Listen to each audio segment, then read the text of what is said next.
Thank you, Mr. Vice Chairman, sir. Sir, at the outset, I would like to salute the frontline workers, the doctors, the nurses, the sanitary workers, the ambulance drivers, the police personnel who have staked their life to save the people when the whole world was locked down. Sir, realizing the consent of time as always, I would like to stick to very important points. But at the same time, I cannot just jump away pointing out one or two failures of this government, the union government. The coronavirus was first began and was found in China, Wuhan, in 2019. And in January 11, 2020, the WHO declared it as a global pandemic. Sir, after that, the Parliament was working till 23rd of March.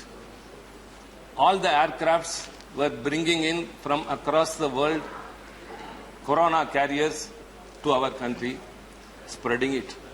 Markets were open, everything was in operation, trains were open. So these 12 days, had the government jumped into action, very big tragedy would not have happened.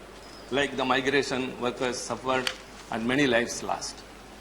And later, sir, what happened in the second wave of corona was more lives were lost. Saint Tiruvalluvar used to say that, Noi Nadi, Noi Mudal Nadi, Adu Thanikku Vai Nadi, Vaipach Cheyal. That is, first find what is the disease, then go to the root of it, then find out the solution and implement. This is it. Sir, there are many doctors, not only Dr. Shantanu who spoke now, even Dr. Jitendra Singh with the PMO, even the then health minister were all doctors.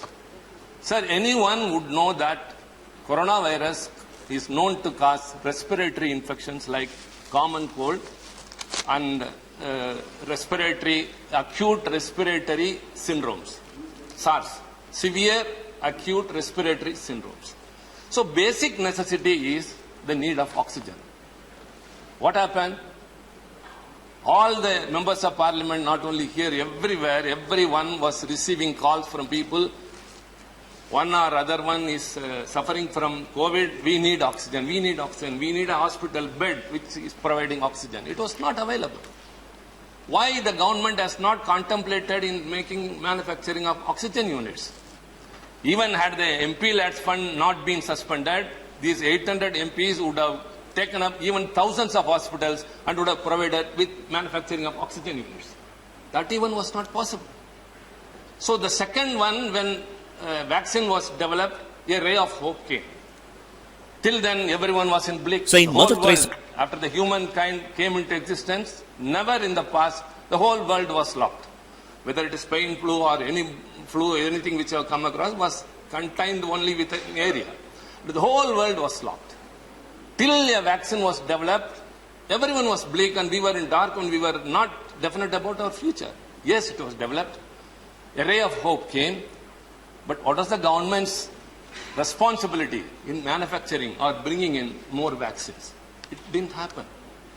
As LOP pointed out, very less percentage of the very big population of our country has been vaccinated so far.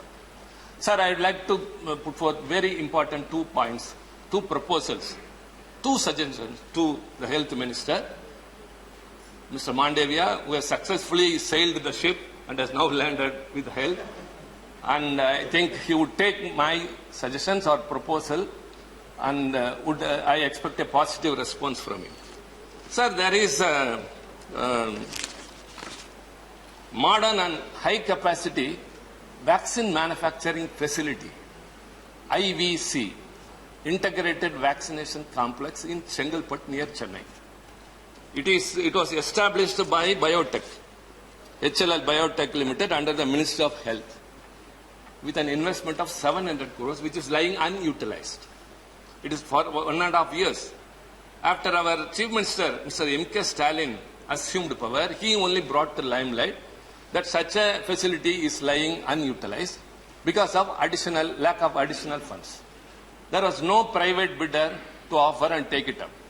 So, in the interest of the nation and in the state, by way of enhancing the production of vaccines to fulfill the requirements across the country, not only our state, across the country, in a very wide perspiration, he suggested, he wrote to the Prime Minister 2 months before, in the month of May.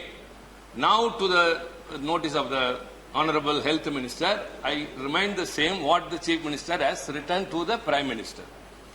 So I wish to propose, I quote, I wish to propose that the assets of IVC may be handed over to the state government on lease without any past liabilities and with full operational freedom.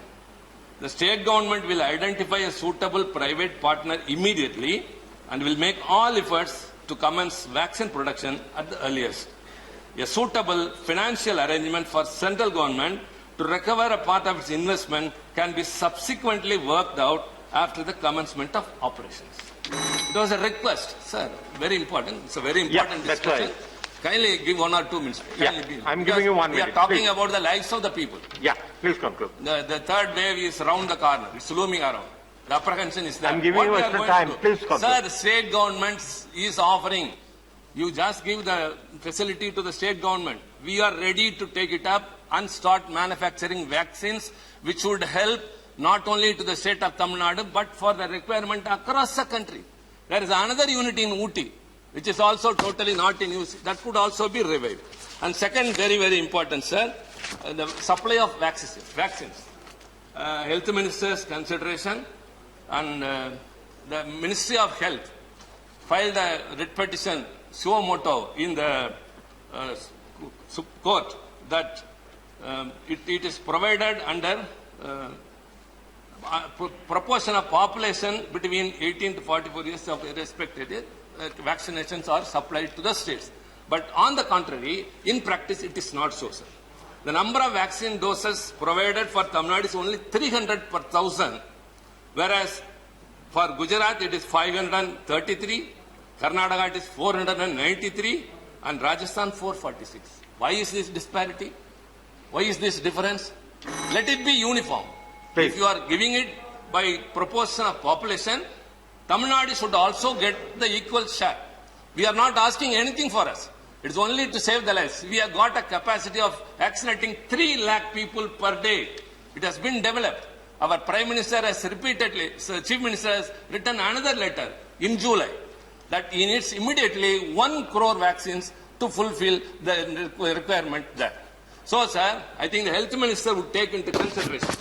The MP-led fund is different, but these 2 proposals kindly give that facility, that modern, high competent facility, which would manufacture vaccines to the state government, as well as provide immediately 1 crore vaccines to the state of Tamil Nadu. Thank you very much. Thank you, Mr. Siva. The next speaker is Dr. M. Thambidurai.